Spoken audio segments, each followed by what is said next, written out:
Hi అండి, నమస్తే. Welcome to our channel simple recipes and vlogs. ఈరోజు మన రెసిపీ వచ్చేసి పిజ్జా. ఎప్పుడైనా మనకు పిజ్జా తినాలనిపించినప్పుడు బయటికి వెళ్ళే పని లేకుండా ఇంట్లోనే ఈజీగా ఇలా చేసేయండి ఫ్రెండ్స్. టేస్టీగా వస్తుంది. సో స్కిప్ చేయకుండా వీడియోనైతే చూసేయండి. దీనికోసం అయితే ముందుగా ఒక బౌల్లో 1 కప్పున్నర వరకు మైదా తీసుకున్నానండి. తరువాత దీనిలో 1 కప్పు వరకు పెరుగు తీసుకోవాలి. పెరుగు ఎక్కువగా పులుపు లేని ఫ్రెష్ పెరుగై ఉండాలండి. తరువాత దీనిలో చిటికెడు ఉప్పు, అలాగే 1 స్పూన్ వరకు బేకింగ్ పౌడర్ను వేయాలి. తరువాత దీనిలో 1/2 కప్పు వరకు ఆయిల్ను వేయాలి.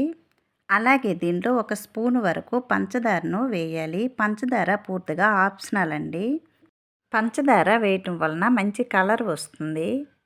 తరువాత ముందుగా ఈ ఆయిల్తోనే ఈ పిండి అంతటిని కలుపుకోవాలి. తరువాత కొద్దిగా నీరు వేస్తూ ఈ పిండిని సాఫ్ట్గా కలుపుకోవాలి.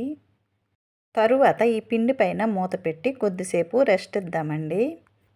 తరువాత పన్నీర్ పిజ్జా చేయడానికి పన్నీర్ని అయితే కట్ చేసుకోవాలి.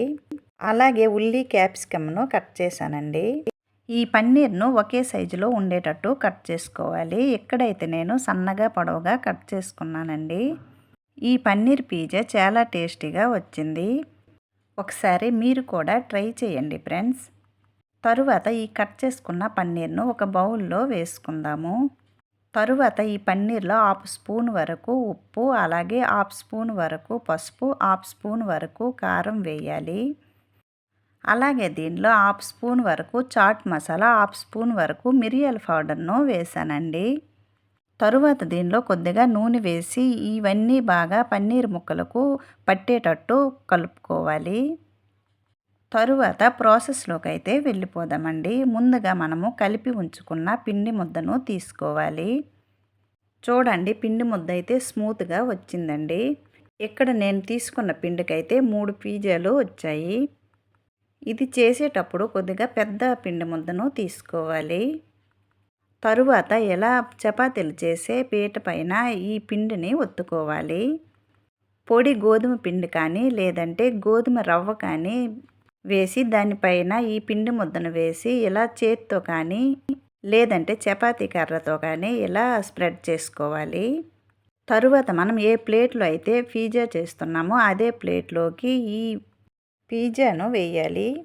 తరువాత ఇలా ఫోర్క్తో చిన్న ఘాట్లు పెట్టుకోవాలి. తరువాత దీనిపైన పిజ్జా సాస్ను వేయాలి. ఇలా ఈ సాస్ను వేసిన తర్వాత స్పూన్తో ఈ పిజ్జా అంతా స్ప్రెడ్ అయ్యేటట్టు చేయాలి. చూడండి, ఇలా వీడియోలో చూపించిన విధంగా ఈ సాస్ అంతా స్ప్రెడ్ చేసుకోవాలి. తరువాత దీనిపైన చీజ్ను తురుముకోవాలి. లేదంటే చీజ్ స్లైస్లైనా వేసుకోవచ్చు. నేనైతే ఇక్కడ చీజ్ను తురుముకొని వేశాను. చూడండి, వీడియోలో చూపించిన విధంగా ఈ చీజ్ని ఇలా తురుముకోవాలి. ఇలా చీజ్ వేసిన తర్వాత ముందుగా మనం కలిపి ఉంచుకున్న పన్నీరు ముక్కలను అయితే ఇలా ఒక్కొక్కటిగా దీనిపైన వేసుకోవాలి. ఇలా ముందుగా పన్నీర్ను ఉప్పు, చాట్ మసాలా, కారం వేసి కలుపుకోవడం వలన మంచి టేస్ట్ వస్తుందండి. చూడండి, వీడియోలో చూపించిన విధంగా ఒక్కో పన్నీర్ ముక్కను ఇలా వేసుకోవాలి. మీకు ఎలా ఇష్టమైతే అలా పన్నీర్ ముక్కలను దీనిపైన డెకరేట్ చేసుకోవచ్చండి. తరువాత దీనిపైన కట్ చేసుకున్న ఉల్లిపాయలు, అలాగే కట్ చేసుకున్న క్యాప్సికమ్ వేసుకోవాలి. ఇక్కడ నేను మైదా పిండితో చేస్తున్నానండి. ఈ మైదా పిండి ఇష్టపడిన వాళ్ళు గోధుమ పిండితో కూడా చేసుకోవచ్చు. ఇలా కట్ చేసుకున్న వెజిటేబుల్స్ను వేసిన తర్వాత మరికొద్దిగా చీజ్ను తురుముకోవాలి. తరువాత ఈ పిజ్జా వేసుకున్న ప్లేట్ సైడ్స్లోకి కొద్దిగా కరిగించుకున్న బటర్ను వేయాలి. దీనిపైన కార్న్స్ కూడా వేసానండి.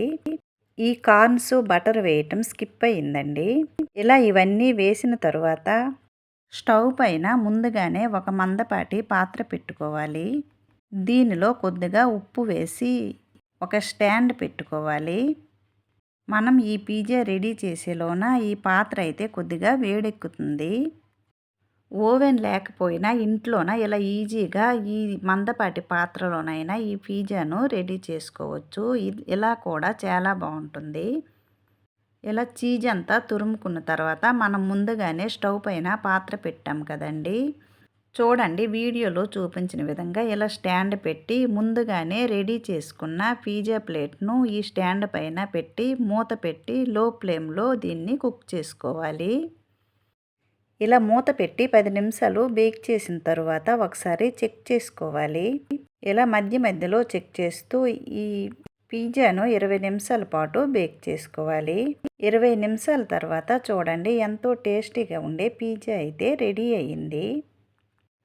అంతేనండి. సింపుల్గా ఈజీగా ఈ ప్రాసెస్లో ఒకసారి ట్రై చేయండి ఫ్రెండ్స్, చాలా బాగా వస్తుంది. అలాగే ఈ పిజ్జాను ఇలా 4 పీసులుగా అయితే కట్ చేసుకున్నానండి.